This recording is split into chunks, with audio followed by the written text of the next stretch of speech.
The doctrine of hell, that is most certainly the most difficult doctrine in Christianity. It's the most difficult doctrine for me as a Christian to accept. As a matter of fact, I've often told people that whenever we're discussing the doctrine of hell, I would love for us to find some way out of the doctrine. I don't want to hold to the doctrine of hell. I want everybody to be saved, and I want everybody to make it into the new earth. The doctrine of hell is a terrifying doctrine to me. And so I've often looked through the Scriptures, and I've told people, if you can find me a way out of the doctrine of hell, if you can find me a loophole, then I'll take it.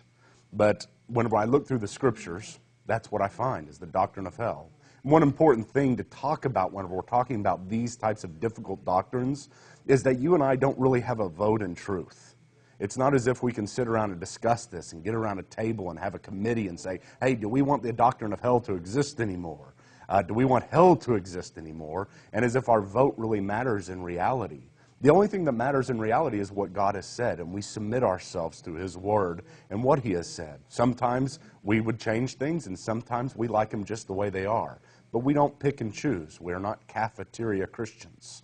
Whenever I look in the Scriptures, though, and I talk about the doctrine of hell, there is one primary passage, lots of primary passages to go to, but one that stands out more than any other, and that's in Matthew chapter 25, whenever Christ is talking about the end-time judgment, and whenever He's talking about people who come before Him, and those people who helped Him by helping His people and feeding His people and giving to those who were thirsty. And then He talks about those people who didn't, and He says in verse 41 of chapter 25, then He will say also to those on His left, depart from me, accursed ones, into the eternal fire which has been prepared for the devil and his angels. Notice here it says the eternal fire.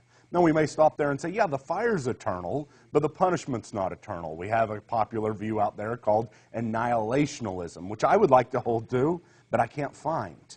Annihilationists say that hell is just one day going to be vacated and everybody in it is going to go out of existence. But notice here, same chapter, just a little bit over, verse 46, it says, these will go away into eternal punishment, but the righteous to eternal life. Notice the eternal here. It's the same thing. Eternal fire, eternal punishment. Those two you can't take out of the context and say one means one thing and the other means something else.